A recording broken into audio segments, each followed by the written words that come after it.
Olá, bem-vindos ao nosso podcast A Voz da Educação, da Associação EduSer. Agradecemos uma vez mais por este lindo espaço que nos acolhe, o Centro Cultural Quinta Magnólia, e hoje gravamos emolduradas por esta exposição de Vanessa Christie, A Macarronésia e o Legado do Dragão. A nossa convidada de hoje é uma mulher de convicções que luta ativamente por uma educação mais consciente. Ela é psicomotricista, formadora e responsável pelo projeto Recreio e Vivo. Certo? Isso mesmo, Isabel. Então, bem-vinda, Marília Kroll. Obrigada pelo convite.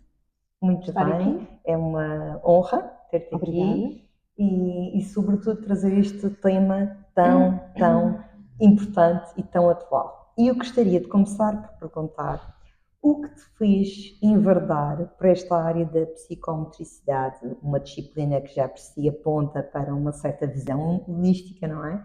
Uma vez que integra, portanto, a nossa área física e também psicológica para o desenvolvimento. Então, olha, tenho que dizer, foi um mero caso, porque eu desde muito cedo e toda a minha infância, talvez mais adolescência, sempre quis ser psicóloga, sempre foi o meu sonho. E sabes, naquele dia em que fui concorrer para a universidade, encontrei este nome tão diferente, mas tão apelativo, e senti que era isto que eu queria fazer. E foi, de facto, até foi um choque para a minha família e para a minha mãe, porque ninguém sabia o que era. E fui parar a uma faculdade que tinha a ver com o corpo, com o movimento, e acho que foi para o sítio certo, mas foi um mero acaso. O universo a te guiar. O universo a me guiar, literalmente. Porque hoje em dia não seria quem sou se não tivesse passado por esta experiência, se não tivesse ido para esta universidade, ter este tipo de formação e de fazer esta religação ao corpo e ao movimento, de facto. Que sempre mas foi isso foi quase uma escolha intuitiva, não é? Foi uma escolha muito mais documentada. Foi uma escolha intuitiva, aliás, e agora, até mais recentemente, é que tenho vindo a refletir sobre isso. Porque, pronto, quando era mais nova não pensava nisso, mas agora, sabes, ligando alguns pontos, fazendo assim algumas conexões, a gente percebe que, ok, houve aqui uma mão. Há uma inteligência, ainda um dia destes ouvi uma professora que eu gosto muito, que é a professora Lucilena Galvão, de filosofia, que ela diz, a inteligência da vida empurra-nos para os sítios certos. E a vida, de facto, guiou-me, naquele momento, ela guiou-me para o sítio onde eu deveria estar, sim. Fantástico, isso é muito bonito e inspirador, porque às vezes as pessoas andam muito, como é que eu vou encontrar o meu propósito, o meu caminho, e às vezes é só aceitarmos o caminho que a vida nos propõe. Às vezes também não é fácil, não é? Porque mentalmente temos ideias às vezes muito rígidas. Sim, temos ideias muito rígidas e em termos familiares sofri uma grande pressão, não é? Porque ninguém sabia o que era, mas o que tu vais fazer com isso, como é que vai ser o teu futuro? Eu disse, olha, não sei, vamos confiar. Vamos confiar. Isso é desde logo um começo perfeito dessa entrega que eu acho que a vida nos propõe. Sim. E hoje a escola, como reflexo da sociedade, atravessa justamente momentos desafiantes, não é? Fiz progressos muito significativos na área da tecnologia, não é? Mas muitos acreditam que nós estamos a atravessar retrocessos igualmente significativos, sobretudo nas nossas competências motoras, não é? Que podem trazer alguns desafios a nível de saúde, de desenvolvimento integral. Qual é que é a tua opinião? Nós estamos a viver um período de muita urgência relativamente ao desenvolvimento infantil, ao desenvolvimento humano. A tecnologia tem, de facto, está a ter um impacto enorme. Eu acho que a gente ainda nem sequer tem muita noção do que é que está a acontecer. Estamos com um grande desafio e estamos todos no mesmo barco. Escola, família, sociedade, não é? E claro que o corpo aqui o corpo, o movimento, deveria ter uma dimensão central, mas não tem. Tem que ser um aliado de toda essa... Tem que ser um aliado e tem que estar muito presente, tem que haver... as crianças têm que ter oportunidade desde cedo de experimentarem o seu corpo, de colocar o seu corpo em movimento. O que a gente tem é precisamente o contrário. Não é? Nós temos toda digamos, uma rotina escolar, familiar, de sociedade, que leva as crianças a estarem cada vez menos ativas, Quietinhas, não é? mais quietas. Portanto, há uma vontade generalizada de manter as crianças quietas. Porque nós também, por outro lado, nós adultos estamos muito cansados, não é? E ter as crianças quietas é confortável. Claro. É confortável. E, portanto, quer dizer, juntam-se estes dois fatores e estamos aqui com graves dificuldades. Temos, de facto, crianças com pobres competências motoras. Não são só competências motoras, não é? Porque está tudo interligado, não é? Está tudo interligado. Tu falaste há pouco, não é? Da questão do desenvolvimento holístico e o motor tem influência no cognitivo, no emocional, no social, portanto está tudo ligado e a gente precisa olhar para os indivíduos e para as crianças desta forma, não é? Todo, não é? Portanto, há aqui um grande compromisso em termos de desenvolvimento e eu tenho vindo mais recentemente a trazer muita atenção para a questão da saúde e do bem-estar. Porque ser ativo, brincar, é um sinal de saúde e de bem-estar e contribui para a saúde e para o bem-estar. E não ser também compromete, não é? E não ser ativo também compromete essa mesma saúde, Claro não é? que sim. Claro que sim. E eu sei que tu és uma admiradora do professor Carlos Neto, não é? Uma voz que tem denunciado alguns dos problemas, sobretudo ligados aos mais jovens, não é? Como a questão do sedentarismo, da falta de desafios com algum risco, não é? Sim. Entre outros. E tu és responsável exatamente pelo projeto do Recreio Vivo. Então, o que é que tu pretendes ou o que é que já estás a transformar nos espaços escolares? Olha, o projeto Recreio Vivo já acontece há alguns anos. Eu agora estou a trabalhar neste projeto a tempo inteiro. Finalmente houve a visão também, não é, de colocar-me a tempo inteiro a fazer este projeto, o que está a abrir novas oportunidades, novas janelas. No entanto, já existem muitos projetos nas escolas. Porquê? Porque eu tenho vindo a desenvolver um conjunto de oficinas de formação e de cursos de formação do Recreio Vivo, precisamente para alertar e para criar condições, dar ferramentas aos professores e aos auxiliares. Já com o pessoal docente e não docente? Sim, formações com o pessoal docente e não docente. Então, falaste aqui do professor Carlos Neto e tenho que aproveitar a oportunidade para dizer que, mais do que admiradora, ele tem sido uma pessoa muito importante na minha formação. Foi meu professor na faculdade e desde então sigo. E ele é, de facto, uma inspiração grande. Tem sido uma voz muito ativa na questão da infância, do brincar e do ser ativo. E, portanto, ele tem inspirado muitos projetos e tem inspirado também aquilo que se está aqui a fazer na Madeira, através do Recreio Vivo. Portanto, ele tem sido uma grande fonte de inspiração, de força e de coragem. Então, o Recreio Vivo já acontece há algum tempo, há alguns anos na escola. Eu acho que ele está quase a fazer 10 anos. Estou assim um pouco perdida no tempo. E, portanto, ele surgiu com o objetivo de alertar, de sensibilizar a comunidade educativa para a importância do brincar e do ser ativo. E a partir daí, as principais linhas de ação têm a ver com a reconfiguração dos espaços físicos, não é? Porque os espaços físicos das escolas estão nos recreios, estão desertos, não têm praticamente nada. Os miúdos têm que ser muito criativos para conseguirem organizar brincadeiras, para conseguirem desenvolver as suas competências lúdicas.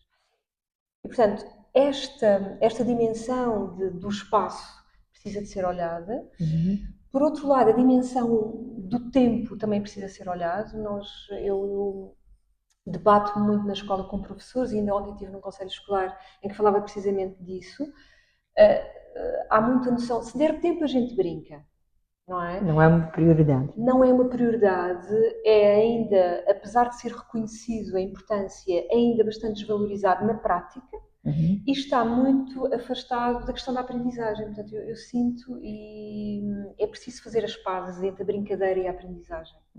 Conjugá-las. Conjugar, e portanto também o Recreio Vivo também atua nesse sentido. E por outro lado, precisamos também, e tu falaste aí de risco, precisamos também desenvolver a permissão, que é outra dimensão. Temos o espaço, o tempo e depois a permissão para poder brincar, para poder ser ativo, para poder pôr o corpo em movimento, porque na infância o brincar está sempre, sempre, sempre aliado, principalmente nas idades mais baixas, está sempre aliado ao movimento, ao ter o corpo em movimento, ao ser ativo, não é? E portanto a gente precisa de desenvolver esta consciência dentro da escola. E como é que é na comunidade escolar? Encontras essa abertura, essa flexibilidade? Tenho encontrado, sabes, como eu disse, já tenho alguns anos, tenho encontrado muitos professores, muitos auxiliares, até muitos pais, porque as ações de formação e de sensibilização estão abertas a professores, auxiliares, a pais, e portanto tenho encontrado muita abertura.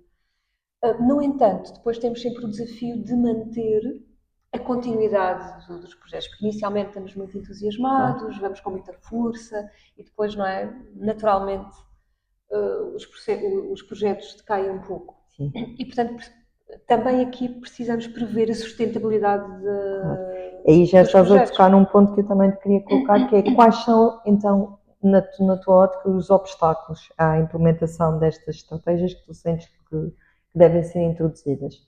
Portanto, já focaste aí o facto da brincadeira, do jogo, não ser, dos recreios, não seria uma prioridade, não é? Que temos que trazê-lo como, de facto, como uma área importante do desenvolvimento.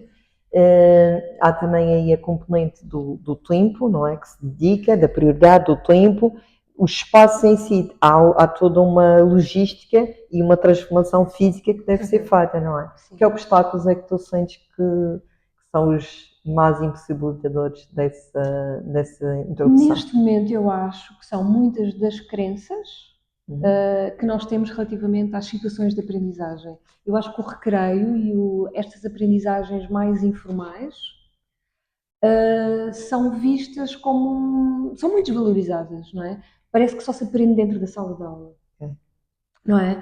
E, portanto, toda a informalidade que a brincadeira e o jogo trazem são desvalorizados e, portanto, este é o principal, porque eu sinto que até há recursos, muitas vezes dentro da escola, quando nós queremos, até conseguimos... E a infância, atualmente, ela precisa de muita simplicidade. Claro. Em termos de materiais, nós não precisamos de gastar muito dinheiro para ter bons materiais para as crianças brincarem. Sim. É mais uma disponibilidade mental. É mais, portanto, eu acho que aqui a dimensão humana é que está sempre em foco, claro. Sabes? Porque tem escolas que até já têm muitos recursos, materiais e equipamentos, e porque a dimensão humana não foi totalmente trabalhada, não é? Os materiais estão a ficar num canto. E depois, outra questão é, isto dá um pouco de trabalho, precisamos de inicialmente nos envolver e precisamos de acompanhar as crianças, e acompanhar as situações e aprender a mediar. E também de desenvolver a nossa criatividade, não é? Que muitas vezes também está um pouco... Eu também ia-te perguntar há pouco, enquanto falavas, e eu pensava que nós adultos também tornámos-nos muito mais mentais, não é? Muito mais... portanto, com uma visão muito mais objetiva, muito mais orientada, não é? E também desconstruir tudo isso, não é? Para nós, pais, professores, não é? E conseguimos permitir que a nossa criança interior também regresse, não é? De certa forma, a essa informalidade. É um processo e temos que levar as pessoas também a experienciarem no corpo muitas situações para depois poderem se reconectar de alguma forma, não é? Com essas experiências de infância mais ligadas ao prazer, ao lúdico, à criatividade, à imaginação. E precisamos de fazer esse... Conta um pouco como é que tu fazes, por exemplo, as tuas formações, para quem eventualmente nos está a ouvir e gostaria de experimentar. Deixa-nos aqui um aperitivo. Elas são sempre teórico-práticas. Precisamos, de facto, de trago, além de tudo, a evidência científica que temos hoje em dia, não é? Esta componente teórica que eu acho que é importante. E precisamos de ir para a escola preparados para defender, entre aspas, a nossa atuação, a nossa atuação e a importância do tema, a importância do brincar e estar ativo. Temos sempre a componente prática de passarmos por diversas situações, por brincarmos, por pormos o nosso corpo em movimento, por fazermos jogos entre nós para reavivarmos essas memórias. Sentir também, não é? Sentir, é preciso passar pelo corpo, sentir. Outra parte importante das oficinas de formação e dos cursos tem a ver com aproveitarmos já para projetar na escola, no contexto onde cada um pertence, não é? Em particular. Cada um pertence, já terem uma ideia, projetar um projeto, fazerem um projeto de intervenção para aquela escola. Então, o que é que vamos fazer? Esta escola tem estas características. Então, que materiais é que podemos disponibilizar? O que é preciso fazer com a comunidade educativa? Não é? O que é que já existe, não é? O que é que já existe? Portanto, fazemos todos este levantamento. O que é que já existe? que é que vocês, que necessidades é que há? Uhum. E outra coisa muito importante é que tenho sempre deixado o convite às pessoas nas diferentes escolas, ouçam as crianças. Elas têm muitas soluções para os problemas. Uhum. Elas sabem o que querem, elas só precisam de espaço para ser ouvidas. E, portanto, esta escuta das crianças é fundamental. Tenho feito várias assembleias de turma. Uma escuta ativa, não é? Porque às Uma vezes escuta ativa. ouve-se, mas depois acabamos Não, claro que por sim. fazer a mesma coisa. Uma escuta ativa. E, portanto, os espaços são para elas, não é? As situações, as oportunidades são para elas. Portanto, temos todo o interesse em ouvi-las. E pronto, isso tem sido muito interessante e muito bonito. Tu dizias que o projeto já tem 10 anos, tu consegues fazer, certamente consegues olhar para trás e ver como é que começaste, que adequações foste fazendo em função daquilo que pretendias e com certeza vais avaliando, não é? Claro. Quando começaste, tinhas essa perspectiva de que era importante implementar junto das pessoas a formação inicial ou isso foi ou foi crescendo à medida que o projeto... A formação esteve sempre presente. Portanto, ela tem ganho, são outras dimensões. Eu tenho vindo a enriquecer também as formações, mas a formação esteve sempre presente. Sempre achei que era importante. Em paralelo, nós não podemos só atuar no espaço, nós precisamos de ir à dimensão humana, ir falar com os professores, falar com os auxiliares, falar com os pais e agora, mais recentemente, as crianças, portanto, toda a comunidade educativa ser envolvida. Relativamente aos temas que eu tenho trazido, por exemplo, a questão do movimento sempre esteve presente, não é? A questão do desenvolvimento global, holístico, sempre esteve presente, mas agora estou a ligar, por exemplo, a questão do sensorial, do desenvolvimento sensorial e trazendo esta noção que é importante estar ao ar livre. Pois, importante estar ao ar livre, é importante o contacto com o mundo natural e tenho vindo a desenvolver algumas linhas dentro da escola de resgatar os espaços naturais, de resgatar os jardins e devolvê-los às crianças. Porque muitas vezes as escolas que têm espaços naturais, o que eu observo, o que eu tenho vindo a observar, é que esses espaços estão interditos às crianças. Porque são de jardineiros, porque não queremos que se estraguem, ou às vezes até estão abandonados. Ou que nós chegamos, não é? Nós quando paramos e sentimos isso, não é? De facto, até porque a natureza é uma grande aliada à aprendizagem, não é? Porque a observação da natureza, os ciclos da natureza, os alimentos, e nós ainda por cima somos privilegiados, porque na região em que vivemos temos um clima bastante ameno e portanto não há razão nenhuma para privar as crianças de estarem cá fora. Não há razão e neste momento é uma urgência e é uma necessidade, porque nós temos de facto, em termos de saúde e de bem-estar infantil, nós não estamos com muito boas notícias. Nós estamos com os casos de ansiedade e de depressão. Falta de vitamina D num país como o nosso, não é? Falta de vitamina D, portanto estamos aqui com algumas questões de saúde e de bem-estar na infância, ligados à questão da saúde mental também já. E, portanto, precisamos de olhar para isto. E precisamos de encontrar caminhos. E a natureza, o mundo natural, é Olha, o professor Carlos Neto diz que é o verdadeiro remédio do século. Brincar ao ar livre, brincar e ser ativo e estar ao ar livre é o remédio do século. Exatamente. Gratuito. É gratuito. Só precisamos é de desconstruir. Claro. Desconstruir as ideias que a gente tem. E para isso as crianças, se calhar, são as maiores aliadas nessa desconstrução, porque elas ainda estão, por assim dizer, libertas de todos esses moldes. E elas pedem, elas neste momento estão a pedir. Esta escuta que eu te falava há pouco da voz delas, elas dizem isso, elas querem ir para a rua, elas querem aulas ao ar livre, elas querem estar em contacto com as coisas naturais, com a terra, com as árvores, com as plantas, com a água, elas pedem muita água, elas têm a necessidade de se ligarem ao mundo natural. E com toda a crise, não é? A crise climática que nós vivemos, nós precisamos de desenvolver isto nas crianças. Tomar essa consciência e essa compaixão por aquilo que nos rodeia, não é? Eu, enquanto tu falavas agora também sobre a questão do espaço, dos jardins interditos, eu também ia te questionar sobre isso. A nível físico, não é? O professor Carlos Neto também faz essa referência que quase que almofadámos os intervalos, não é? Para as crianças não se magoarem, não caírem, não correrem os riscos de subir, descer muros, etc.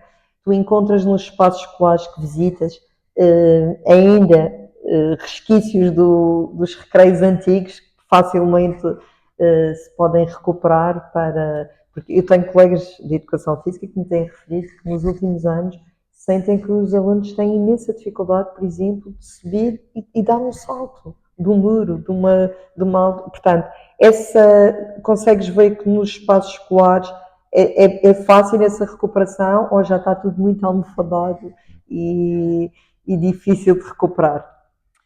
Os espaços estão de facto muito almofadados. Já é difícil em algumas escolas encontrar, porque almofadados se calhar nem é bem o termo, eles estão mais acimentados. Pois, sim. Eles estão mais acimentados. Temos poucos vestígios daquilo que eram os recreios antigos, que tinham equipamentos simples, que permitiam rotações, que permitiam rotações do corpo, que permitiam subir, descer, saltar. O que existe hoje em dia está interdito. Pronto. E depois, por um lado, há os parques infantis, e nós pensamos que resolvemos os recreios das escolas com os parques infantis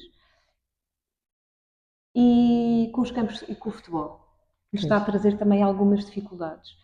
Agora, precisamos é de alargar a visão sobre isto, porque um parque infantil, quer dizer, tem a sua função, mas... é redutor, não é? Acaba por ser redutor. É essa a palavra, é muito redutor, porque proporciona sempre as mesmas experiências motoras. Claro. E nós precisamos, já previsíveis, não é? Claro. Previsíveis. E nós precisamos de diversidade. Claro. Nós precisamos, as crianças para desenvolverem as suas competências motoras, precisam de múltiplas oportunidades de experimentação. Claro. E de ir aos limites também, não é? Eles precisam de conhecer os limites. Claro. E o risco tem muito esse papel. Claro. O Sr. Carlos Neto diz que mesmo que nós quiséssemos risco zero, nós não queríamos. Uma criança estar numa situação de risco é uma experiência de superação. Ela consegue ir mais além e ela aprende com isso. E, portanto, precisamos de trazer algum... E precisamos de saber distinguir o que é risco e o que é perigo. Claro. E estamos com muito medo de olhar para a criança em ação. Claro. Porque nós preferimos que ela fique quieta porque não se magoa, não... É a tal zona de conforto, não é? É a tal zona de conforto e é toda esta cultura de superproteção. Mas que tem um preço muito alto, não é? Que se paga... começa nas creches, não é? Mas depois ali na adolescência, muitos de nós educadores começamos a nos aperceber, não é? Que são o peso a mais, a falta de motivação para sair, porque preferem ficar agarrados aos computadores, aos ecrãs, e portanto, essa dosear, não é? Essas duas vertentes, porque a tecnologia, sem a tecnologia nós não estávamos aqui a partilhar este conteúdo, portanto nós também temos que reconhecer o papel da tecnologia. Há também aplicações interessantes, não é? Que são até mobilizadoras do movimento e dos exercícios diários de competir consigo próprio, mas de facto esse regresso ao mundo natural, e nós aqui estamos enquadrados numa paisagem nossa, não é? E que de facto... Tu sabes que este nosso podcast visa precisamente divulgar projetos e contaminar a comunidade com este espírito de colaboração, não é? Trazendo ideias e vontade de fazermos melhor e juntos, não é? De uma forma cooperativa, não é? O que é que tu deixarias aqui como, podemos dizer, um conselho, um desafio, às pessoas que se queiram juntar a este movimento? Também já agora queria ainda colocar uma questão, que é esta tendência que tem havido de tornar as escolas, os agrupamentos, não é? Integrar as escolas primárias e até mesmo as creches juntamente com as escolas de segundo e terceiro ciclo. Como é que tu vês também este casar destas diferentes idades e exigências? Sentes que isto é promotor daquilo que se procura, desse desafio em movimento, ou de alguma forma pode trazer alguns constrangimentos? Neste momento, aquilo que eu tenho observado tem trazido alguns constrangimentos, porque a integração das escolas de primeiro ciclo nas escolas de segundo e terceiro ciclo, se as escolas de primeiro ciclo já estão desertas de possibilidades de ação, de oportunidades lúdicas, as escolas de segundo e terceiro ciclo ainda mais. não é? Praticamente não têm nada. Eu vou ao espaço exterior de uma escola de segundo e terceiro ciclo e vejo umas mesas de ping-pong degradadas, na maior parte das vezes, não é? Felizmente, já há muitas escolas que estão a dar muitos passos no sentido de melhorar isso. Mas ainda não é o cenário ideal. Ainda não é o cenário que nós queremos, que nós... Mas sentes que estamos a caminhar para isso? Mas sinto que sim, eu sinto que está a ser desenvolvida nas escolas alguma consciência relativamente a isto. E talvez a integração das escolas de primeiro ciclo nestes edifícios tenham acelerado essa consciência. Porque é preciso adaptar, é preciso criar condições para que crianças pequenas que estão em fases de desenvolvimento motor, cognitivo, social distinto, tenham também estas oportunidades únicas. Claro. E, portanto, temos aproveitado, tenho feito trabalho em algumas escolas no sentido de dotar, de começar a olhar para os espaços destes edifícios e de ver o que é importante trazer. Pela primeira vez começo a ter algumas solicitações de escolas de segundo e terceiro ciclo no sentido de realizar consultoria. Tu estavas mais virada para o primeiro ciclo. Mais para o primeiro ciclo. Portanto, também tenho feito algum trabalho nesse sentido de divulgação e sensibilização e agora estou a começar a chegar a alguns pontos. Mas isso pode ser uma vantagem dos tais agrupamentos, não é? Começa a contaminar um pouco essa curiosidade. Sim. Nós temos cá já no nosso podcast uma pessoa que pertence à direção da escola do Estreito de Câmara de Lobos e ela ficou um dado engraçado que foi, sentiram que a proibição ou a interdição do uso do telemóvel na escola favoreceu muito o movimento nos recreios. E ela diz que tem fotografias do antes e do depois e que foi fenomenal. Também sentes isso? Eu acho que é muito importante se tomarem medidas. Nós estamos com um grande desafio entre mãos, como eu te disse no início. É muito importante as escolas tomarem medidas, a comunidade educativa tomar medidas. Sim. Porque eu acho que de uma forma consciente, não é? De uma forma consciente e não colocar também os pais fora destas decisões e, portanto, eu acho que é preciso esta escuta, ouvir também os alunos, eu acho que eles têm muitas coisas para dizer. Neste aspecto em particular, eu acho que é preciso retirar os telemóveis, pode ser uma medida muito eficiente, mas temos que, em paralelo, criar outras oportunidades. Claro. Porque não chega a retirar os telemóveis, não chega a proibir. Precisamos de construir nas escolas espaços e com materiais adequados para que eles possam se mexer, brincar, jogar uns com os outros. E deixar de sentir falta do telemóvel, não é? Socializar e deixarem de facto o telemóvel. E eu dizia-te, eu fui a uma escola de segundo e terceiro ciclo fazer uma assembleia de escola, e dos aspectos que foram mais focados foi a necessidade deles de estarem na rua, queriam aulas ao ar livre e queriam espaços de socialização, espaços para se sentarem, para estarem, para conversarem. Isto é incrível. Portanto, eles têm essa consciência. Eles têm essa consciência e mais do que eles têm esta necessidade. E, portanto, a nossa responsabilidade é de criar espaços desta natureza. Claro. Para que eles possam estar... Esse seria o conselho que tu darias a quem se quer juntar a este movimento. Sim. Certo? Ouçam as vossas crianças, os vossos jovens, olhem para os vossos espaços escolares com outros olhos, com olhos de principiante, recordem-se da vossa infância, das memórias felizes que vocês têm e desenvolvam ações que permitam às crianças brincarem, porque é muito importante neste momento para elas, a vários níveis, saúde, bem-estar, aprendizagem, desenvolvimento. E, portanto, é isso seria... Acho que fica aqui uma linda sugestão. Eu acho que é impossível